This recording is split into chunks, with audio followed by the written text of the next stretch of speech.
लेकिन फिर भी कांग्रेस पार्टी ने सब कुछ होने के बावजूद भी बहुत स्पेस दिया बाकी दलों को साथ आने के लिए। तो मैं उदाहरण यहां पर देना चाहूंगा। एक मध्य प्रदेश चुनाव में, राजस्थान पर भी आऊंगा, राजस्थान, मध्य प्रदेश, छत्तीसगढ़ में जो चुनाव हुए थे 2023 में, और मध्य प्रदेश तो जीतना था तय। वहां भी जीती हुई बाजी कैसे हारी जाती है वो कांग्रेस से सीखने की जरूरत। और उसमें समाजवादी पार्टी के साथ दिक्कत कौन है? अखिलेश वखिलेश। अब आप कहेंगे कहां से जानकारी लेकर आते हैं? रात के 1 बजे तक 2 नेता बिठाए रखे कमलनाथ ने, और उसके बाद कह दिया कौन अखिलेश वखिलेश।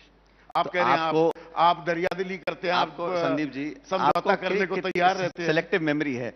आपको सिर्फ मध्य प्रदेश की हार दिख रही है, आपको सिर्फ महाराष्ट्र की हार दिख रही है, आपको नहीं दिख रहा कि उत्तर प्रदेश में जहां 80 सीटें हैं वहां 38 पे समाजवादी पार्टी 6 हम जीते हैं। जहां बोलबाला है योगी जी का, मोदी जी का, उसमें आपका भी योगदान था। अब आप उसे डिनाई करेंगे, पर गठबंधन कब जाकर हुआ? आखिरी मोमेंट पर हुआ। अरे भाई, मतलब आप आम खाने पेट गिरना है आपको? ये बताइए, वहां हम लोग 6 हमारे जीते हैं, 37 सपा के जीते हैं, भाजपा वहां राजस्थान में हम लोग 11 सीट जीत कर आए 25 में से, वो नहीं दिख रहा है आपको। तो आपको सिर्फ हार ही दिख रही है, तो आपको थोड़ा चश्मा बदलना पड़ेगा। जहां जहां हमें सफलताएं मिली हैं उसको भी आप थोड़ा अप्रिशिएट करिए। सफलताएं तो मिल रही हैं, पर वो सफलता क्या इतनी है? देखिए, एक थ्रेशोल्ड लेवल होता है, थ्रेशोल्ड लेवल तो पार करना पड़ेगा ना।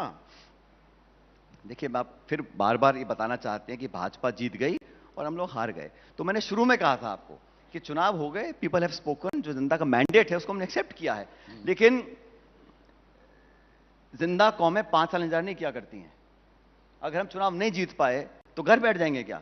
संघर्ष करेंगे, सड़कों पे आएंगे, जनता के बीच में जाएंगे, हर चुनाव को लड़ेंगे। अब दूसरा उदाहरण संदीप जी सुन लीजिए, सरपंच से लेकर पार्लियामेंट तक जो चुनाव होगा, जो पॉलिटिकल पार्टी चुनाव लड़ती है, पूरी नहीं दुगनी मजबूती से हम लोग चुनाव लड़ेंगे।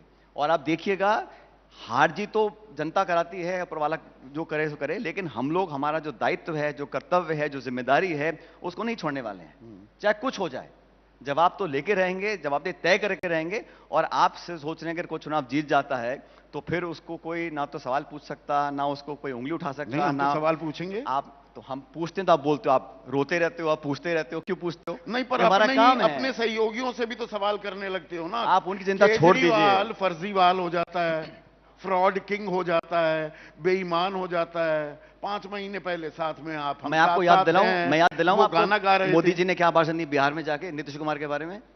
क्या क्या कहा नीतीश कुमार जी के बारे में? अमित शाह जी ने क्या कहा नीतीश कुमार के बारे में? दरवाजे बंद हो गए, हम कोई समझौता नहीं करेंगे नीतीश कुमार से। दर्जन बार कहा ना, फिर पलटी मार गए दोनों। मैं नीतीश कुमार जी को नहीं, वो चलो बार बार वो तो करते रहते हैं। भाजपा को क्या हुआ भाई? सबसे बड़ी, दुनिया की सबसे बड़ी पार्टी है वो। नीतीश कुमार मुझे खत्म तो करने दो एक मिनट के लिए। तो आप हमको बोल रहे हैं कि अरविंद केजरीवाल के बारे में चुनाव में ये कहा। ठीक है, चुनाव प्रचार था, सरकार उनकी, हमें विरोध करना है भाई उनका। पंजाब में हमारी सरकार थी, उन्होंने विरोध किया। तो राजनीति में विरोध होता है, सैद्धांतिक हम लोगों ने किया, जो मुझे लगा मुद्दे चर्चा करने वाले थे। फिर आपने महाराष्ट्र में जिन अजीत पवार जी के खिलाफ आपने सब कुछ किया, फिर जब वो आपके पास आया आपने गंगा जल छिड़क दिया, वो बिल्कुल ठीक हो गए। तो ये जो काम भाजपा करती है ये नहीं दिखता आपको। हमारे कहीं 10 में से अगर एक मुद्दे पर हमारी सहमति नहीं होती, पवार साहब की, ममता जी हमारी, वो आपको बहुत अड़चन पैदा करता है, बहुत आपको दिल में दुख होता है, रात को नींद नहीं आती। लेकिन ये लोग जो करते हैं, पार्टियां, सरकारें, नेता आना जाना, को इंडिया से या एनडीए में आ गया है, एनडीए वाला को अपने सरकार, मतलब वो जो करते हैं वो सब ठीक है, क्योंकि वो सत्ता पक्ष में। वो कौन कह रहा है कि ठीक है? तो वो थोड़ा जिक्र कर भी दो ना, इजहार करोगे